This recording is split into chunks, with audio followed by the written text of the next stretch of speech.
interessante da Mamona é que a Mamona ela é cotada em bolsa de valor, né? Então, hoje a gente está falando aí da NCDEX, que é uma bolsa indiana. Então, o interessante da Mamona é que ela já vem com toda essa estrutura já, né? Então, tem bolsa de valor, o produtor, tudo que ele plantar tem a compra, né, garantida. O preço da Mamona está bem atrativo, em abril chegou a R$ 6,15. Agora o produtor que plantou a Mamona está entregando a R$ 5,10. Então, o mercado esse ano está bem atrativo para a cultura da Mamona.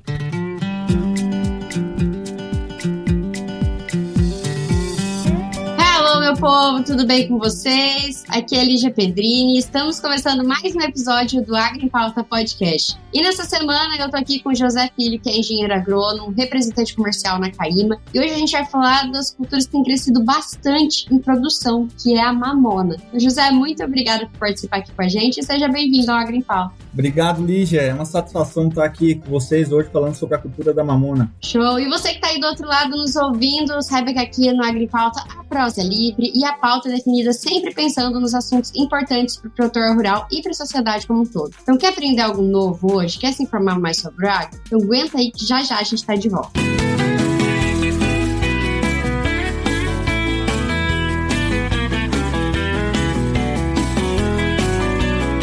Estou aqui de volta com o José e para a gente começar esse papo, me conta, por que você resolveu fazer agronomia e depois como é que foi essa sua relação de começar a trabalhar com a Mamona? Então, a agronomia puxou aí do meu pai, ele fez projeto de açaí no sul do Amazonas e também ele tem um projeto que é de café no Triângulo Mineiro. Então, essa vocação aí dá uma puxada por conta dele. A Mamona teve uma produtora lá no Triângulo Mineiro, ela me apresentou a cultura, isso 8 anos atrás, e me apresentou todos os benefícios agronômicos da cultura, me apresentou o valor agregado do óleo, né? Então naquele tempo me chamou a atenção, tá? Então, nessa época eu já trabalhava com soja, milho, grandes culturas, e faz 4 anos aí que a gente veio para o Mato Grosso, né? 4 anos, primeiro ano a gente veio trabalhar numa sementeira aqui no Mato Grosso, e apareceu essa oportunidade que eu falei, é um desafio, mas vamos encarar, porque o potencial é gigantesco, né? Principalmente por conta dos benefícios agronômicos que a cultura traz, e também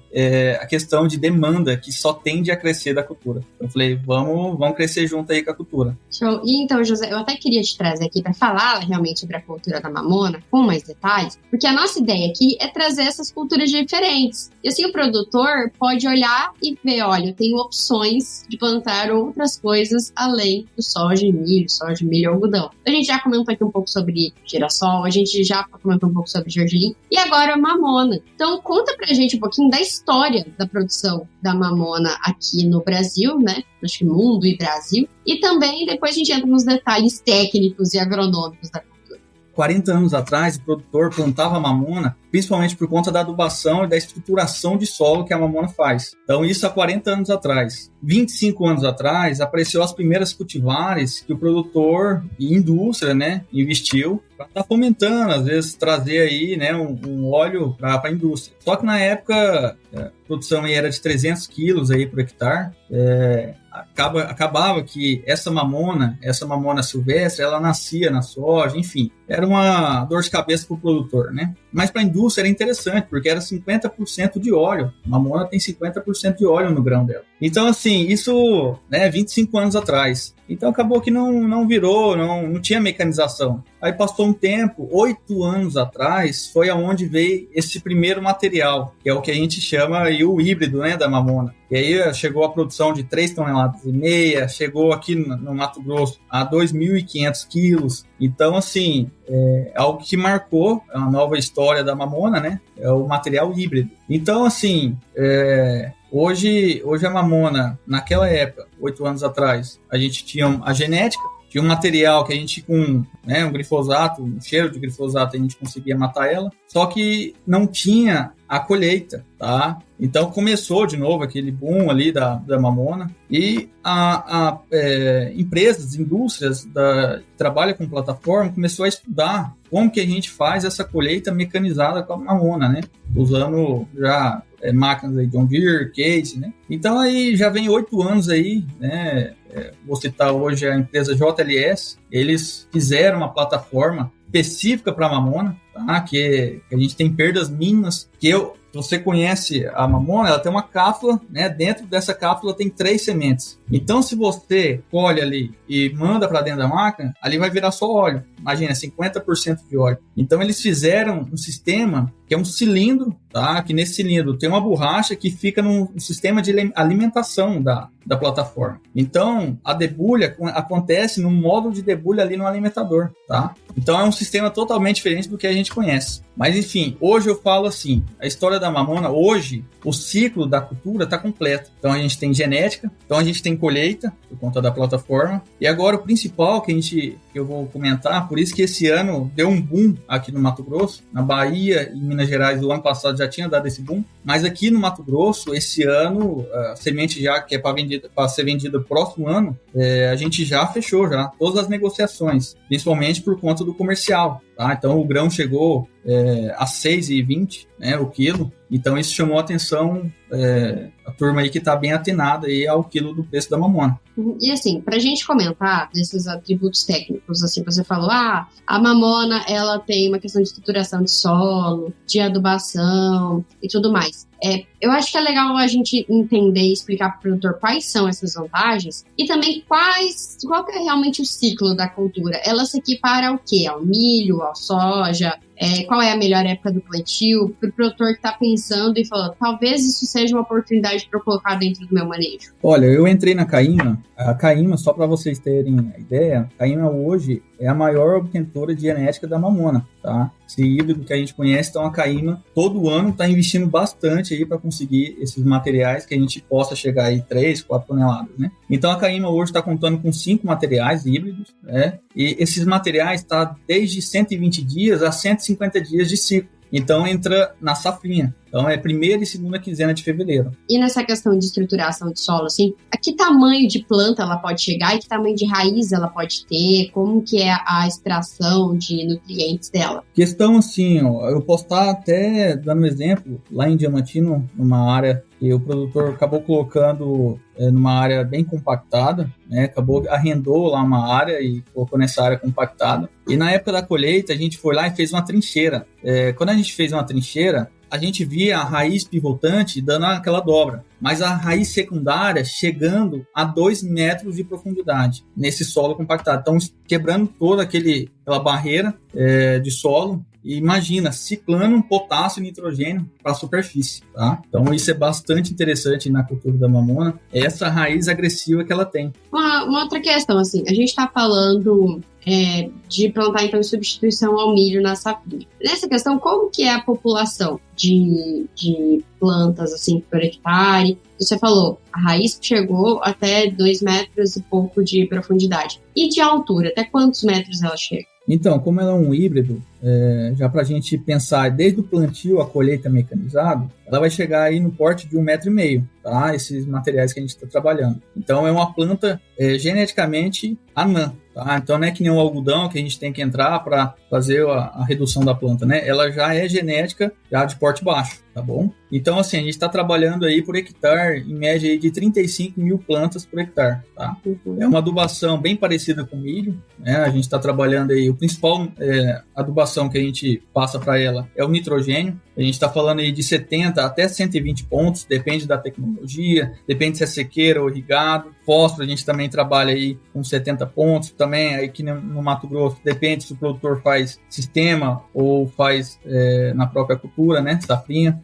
Potássio, a gente também está trabalhando aí de 70 pontos de potássio, tá? E o nitrogênio, a gente parcela em cobertura. Tá? Potássio também, dependendo se é um solo mais misto, mais argiloso, a gente também entra fazendo esse parcelamento na cobertura, né? Então é uma adubação bem...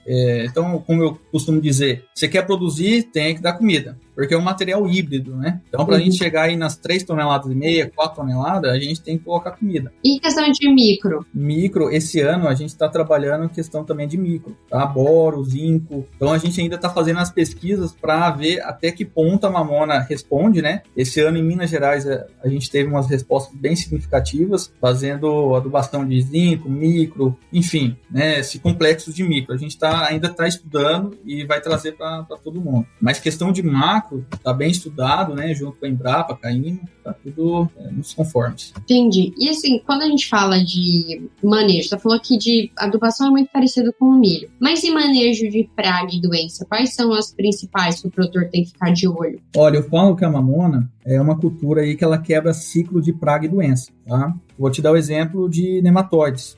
Hoje, que fazenda não tem pratilentes e melotóides, né? Então, a mamona é comparada aí à crotalária, tá? Então, você tem uma cultura que é rentável e você tem uma cultura que ela quebra esse ciclo de praga e doença, né? O principal que a gente conhece, nematóide. Vou te dar o exemplo da cigarrinha do milho. Então, você colocando a mamona, colocando no sistema do produtor, a mamona, ela vai quebrar esse ciclo de praga. Exemplo da soja, percevejo de barriga verde, também vai quebrar o ciclo, não vai na mamona, tá? Então, qual praga que vai na mamona? É Spodoptera, tá? Mas se deixar Spodoptera, come até pedra, né? Mas a mamona, mesmo ela sendo tóxica, Spodoptera ainda ataca ela. Questão de doença, que nem quando eu vou te dar um exemplo em Primavera do Leste, no produtor, eu fui lá na época da soja. Cheguei lá, fui na época da soja, eu olhei onde tinha sido milho, onde tinha sido a mamona. Onde tinha sido a mamona, é impressionante, não tinha nada, quase nada de praga e doença. Onde tinha sido milho, estava cheio de praga e doença. Eu cheguei no gerente e falei, rapaz, você pegou o talhão e dividiu, colocou inseticida num e colocou o outro não, né? Colocou fungicida em outro e outro não. O que aconteceu? Ele falou, não, Zé, a gente fez o talhão inteiro. Então, assim, é interessante a mamona para a questão de quebra de doença, quebra de ciclo de praga e doença, tá? Uhum. É uma cultura aí que vale muito a pena colocar no sistema. E, assim, uma coisa que me deixa em dúvida é como é que fica a palhada da área de mamona? Ela fica uma palhada boa, não? E outra coisa, a mamona, ela é tóxica para alimentação animal. Então, dá para eu consorciar com alguma coisa, tipo, para eu aumentar a palhada, sabendo que eu não vou poder colocar gado no sistema, né? Mas tem como fazer esse consórcio? Sim. Esse ano a gente fez um teste, tá? Colocando braquiária na entrelinha, mas não é um protocolo ainda da CAIMA, mas a gente colocou a braquiária em uns 20 dias após o plantio da mamona. É uma opção. A mamona ela não fica palhada que nem a do milho, mas o que a gente chama a atenção é a rotação da cultura. Então, a gente regenerar aquele solo, colocando a mamona no seu sistema, para você colocar essa matéria orgânica já embaixo do solo. Então, imagina aquele tanto de raiz que você tem da mamona, já estruturando todo o seu solo embaixo, né? Então, esse é o ponto que a gente chama atenção, sabe? Então, cada cultura tem seu forte, né? E a mamona é já dentro do solo, né? Estruturando o solo, regenerando. Então, fazendo todo esse benefício que ela traz. Né? E quando a gente fala da cultura, assim, em questão de plantar ela no lugar da safrinha, a gente pensa realmente nessa época da seca, que a gente tem, principalmente na região central aqui do Brasil, falta chuva corta mais cedo, por isso mesmo que a gente tem culturas aqui como o milho, que a gente fala, se chover até pendoar, já salvou tanto saco. A mamona, ela também tem essa resistência à seca, a gente pode, talvez, colocar ela em áreas um pouco mais arenosas e ter realmente essa resistência para a gente ter uma produção, na verdade, uma oportunidade, uma opção para essa época da safrinha? Olha, Lígia, eu vou te dar já um exemplo, tá? Esse ano lá em Chavantina, Nova Chavantina, aqui no Mato Grosso, ficou 15 dias sem chuva, tá? Mesmo esse ano que teve bastante chuva, né? Lá ficou 15 dias sem chuva, isso lá na Serra do Roncador. O milho, que estava ao lado da mamona, o milho emborcou, enquanto a mamona estava lá como se nada tivesse acontecido. Por quê? A mamona, a profundidade da secundária e pivotante dela está lá no fundo, tá? Então, ali, se você tiver pelo menos ali seus 50 dias de água, tá? Desde sua germinação até seus 50 dias, é o ideal para a mamona. Então, a mamona ela tem essa resiliência climática, tá? Principalmente esses anos que a gente está vivendo, né? Que você me comentou da soja, né? Do ano passado. Então, a gente precisa trabalhar com essas culturas e no momento desse, ela não vai sentir, né? Ela vai estruturar o solo, a raiz dela vai estar lá na profundidade, né? Quando a gente fala em milímetros, assim, de água que geralmente a mamona precisa, de quantos milímetros a gente está falando, assim? Lígia, pra gente ter uma produção de 2.000 quilos, 2.500 quilos na área de sequeiro, quanto de chuva essa planta precisa? Olha, em pivô, o ciclo inteiro dela é 300 milímetros. em pivô. Esse ano é o primeiro ano que a gente está colocando pivô aqui no Mato Grosso, mas já lá em Luiz Eduardo Magalhães a gente só trabalha em pivô lá. Então hoje a gente está trabalhando com 300 milímetros. Mas no sequeiro é interessante a gente plantar ela ali na sua primeira ou segunda quinzena de fevereiro para ter pelo menos esses 50 dias de chuva, tá? Aqui no Mato Grosso. Show de bola. Então é basicamente a mesma janela realmente do milho, né? É bom que o produtor não fica perdido milho, quando ele vai pensar nesse manejo. Exatamente.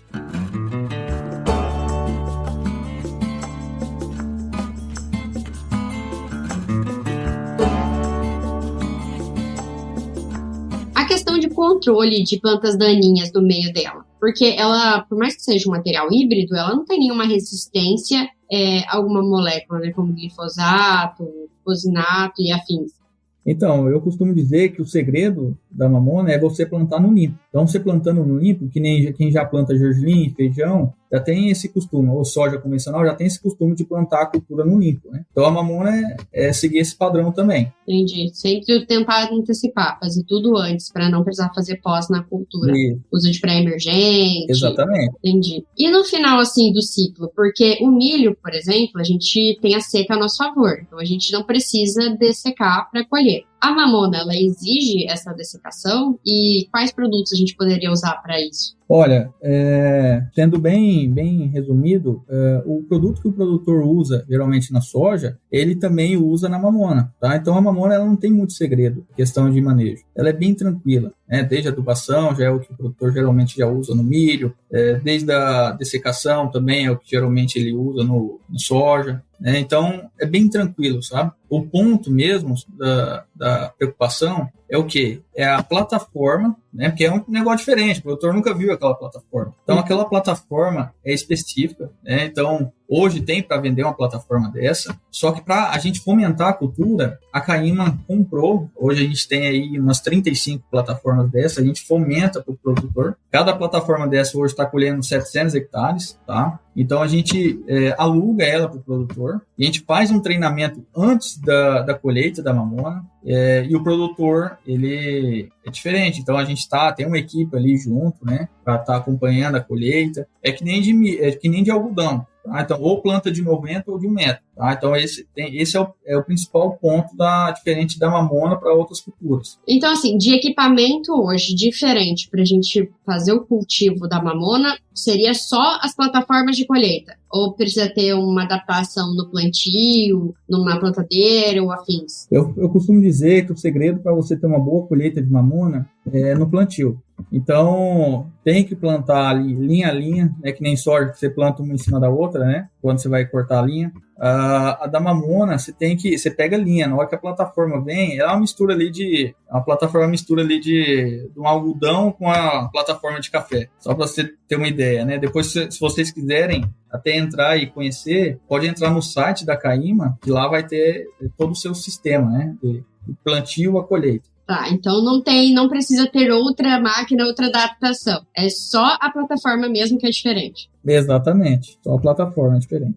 Não, legal. Isso é legal da gente comentar, porque o produtor fica pensando, eu vou ter que investir em maquinário, vou ter que investir em alguma coisa específica para plantar essa nova cultura, ou não. E no caso você falou ainda que as plataformas têm esse modelo de consignação junto com a empresa, que não precisa adquirir também a plataforma só para isso. Caso o produtor queira, ok. Mas se não, tem essa possibilidade, né, de trabalhar com vocês. Exatamente. Agora, uma coisa que chama bastante atenção, primeiro de tudo, para que é usada a mamona? A gente está falando aqui de produzir mamona e tudo mais, mas para quê? Por que serve a mamona? Porque a gente já falou que ela é tóxica, não dá para comer, mas você falou que ela é rica em óleo. Então, para que serve? Para que é usado esse óleo, essa semente da mamona? O comercial da mamona, por que chegou esses preços que a gente está vendo, né, atualmente, né? E hoje o maior produtor de mamona é a Índia. Então a Índia lá, o produtor médio lá tem 2 hectares. Lá tem mais de 1 milhão de hectares. E do ano passado para esse ano,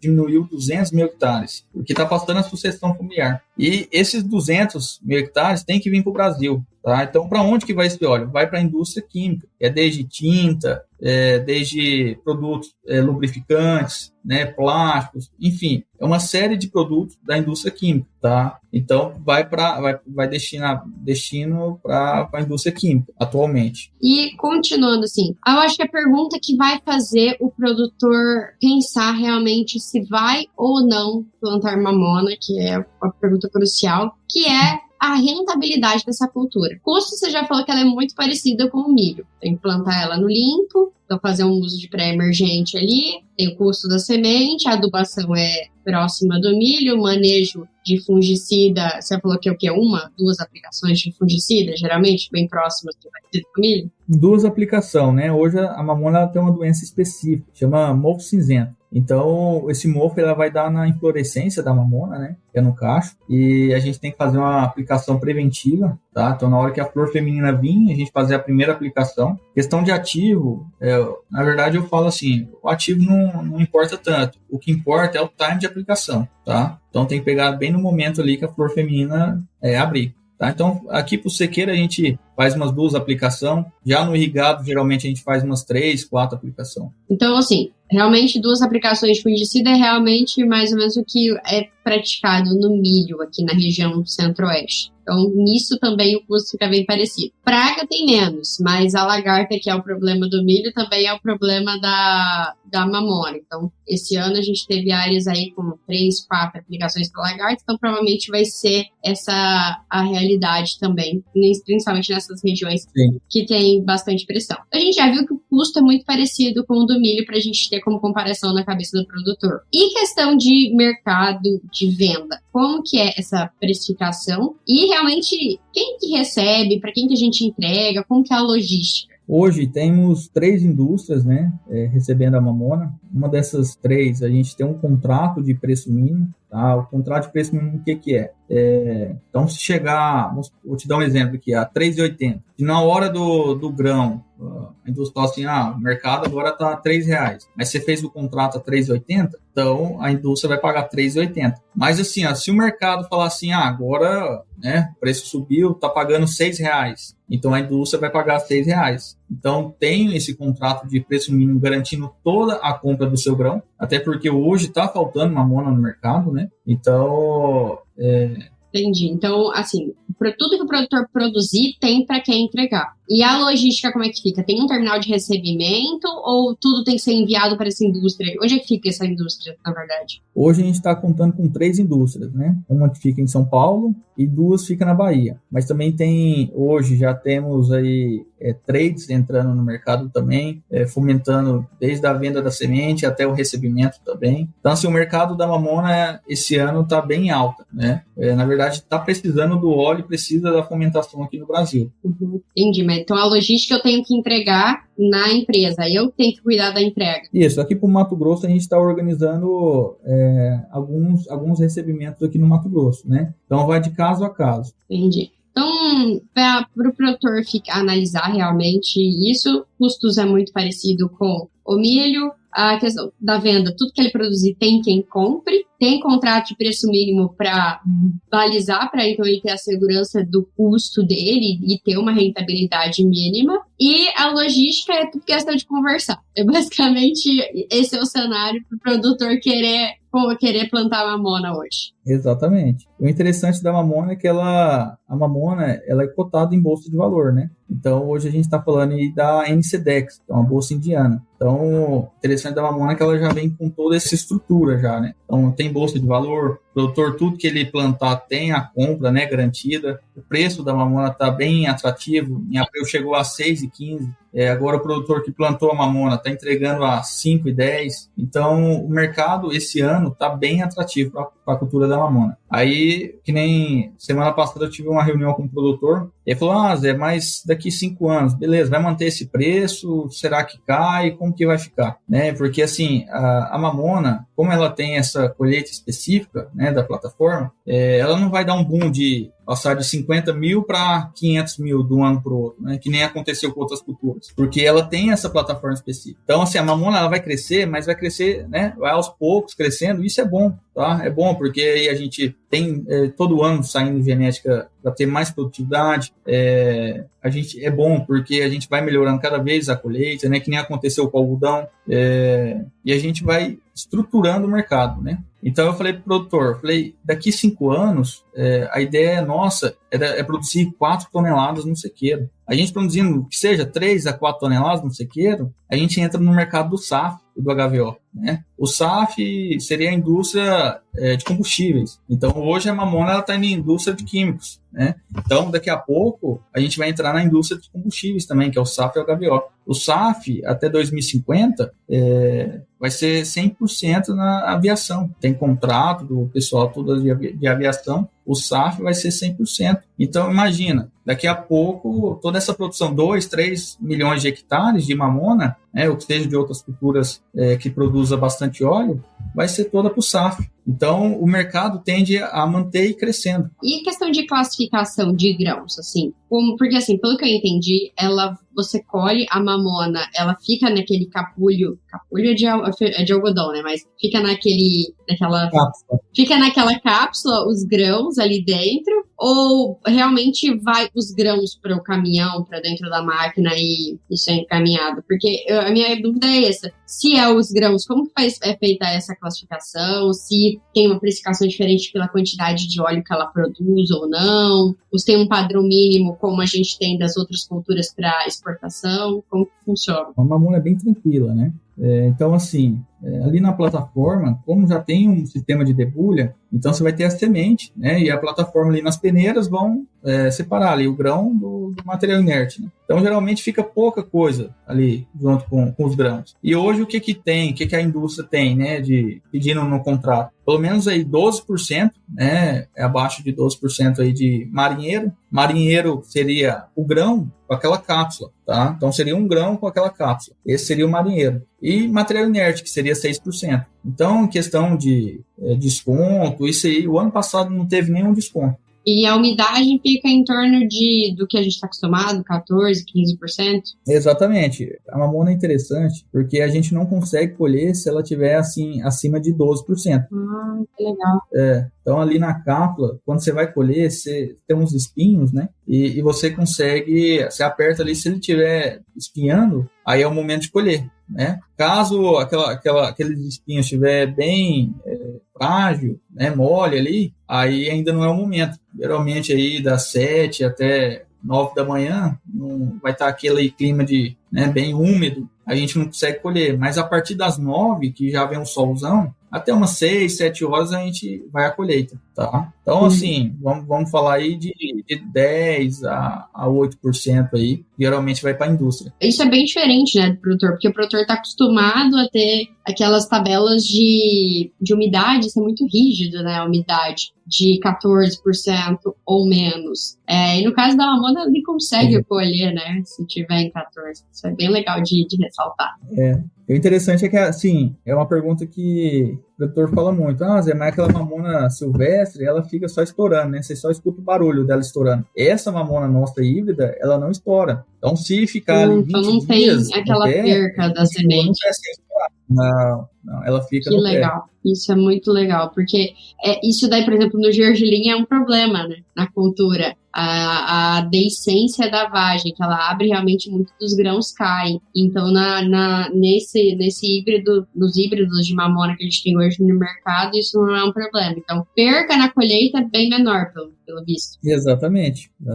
Agora, José, se você pudesse dar uma dica para o produtor que ouviu o nosso programa, que ouviu falar da mamona, que tem um vizinho, que tem um conhecido, que já ouviu falar dessa possibilidade de plantar mamona? Qual dica você daria para ele iniciar esse cultivo? Então, esse ano foi o ano de virar a chave aqui no Mato Grosso. Então, todas as vendas que a gente estava planejando aqui para o Mato Grosso, próximo ano já foi vendido. Mas para o produtor que quer conhecer, quer visitar, agora a gente vai estar tendo as colheitas, né? Então, quer visitar como que é a colheita da mamona, com essa plataforma específica, e os novos híbridos, né? Que aí próximo ano a gente vai ter 3 novos híbridos. Você vê tanto que a Caima está investindo, né? Em genética. Então, o que eu posso falar para o produtor é aproveitar agora que está no momento de água limpa, né? Esse é o momento para conhecer, para ir conhecendo, porque a mamona é importante para colocar no sistema. Imagina, você está rotacionando ali, quebrando esse ciclo de praga e doença, você está com uma cultura que ela vai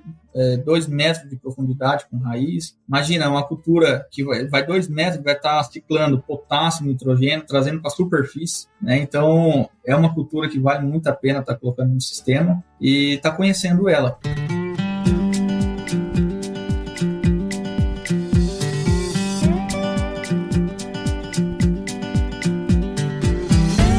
José, muito obrigado pela sua participação aqui no Agro em Pauta de hoje, por ter compartilhado um pouco da sua experiência, né, com essa cultura tão atípica que a gente tem, né, e compartilhar também um pouco do seu conhecimento com a gente. Obrigado, Lígia, obrigado pela satisfação de estar falando um pouquinho sobre a cultura, né, e com certeza aí para o Mato Grosso, eu acredito que Mato Grosso vai se tornar aí o maior produtor de mamona, tá, nos próximos anos.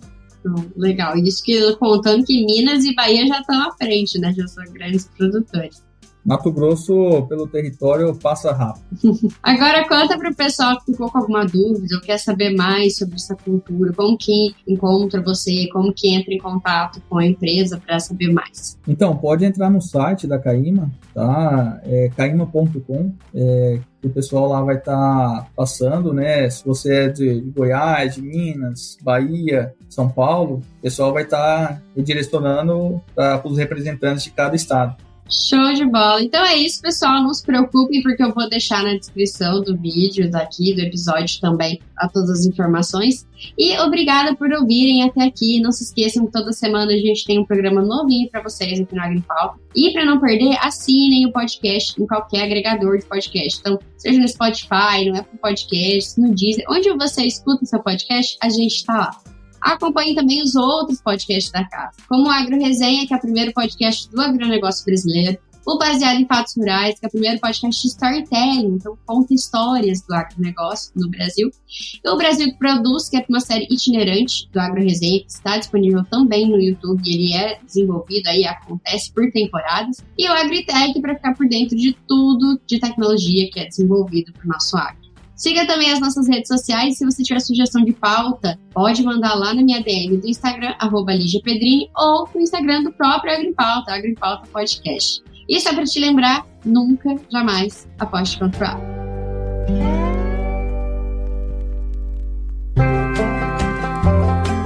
E aí, você gostou desse podcast? Se gostou, considere compartilhar esse episódio com alguma pessoa que irá se beneficiar desse conteúdo e nos ajude a alcançar ainda mais pessoas. O roteiro e a apresentação desse episódio foi de Lígia Pedrini, a produção do Agro Resenha e a edição do Senhor A.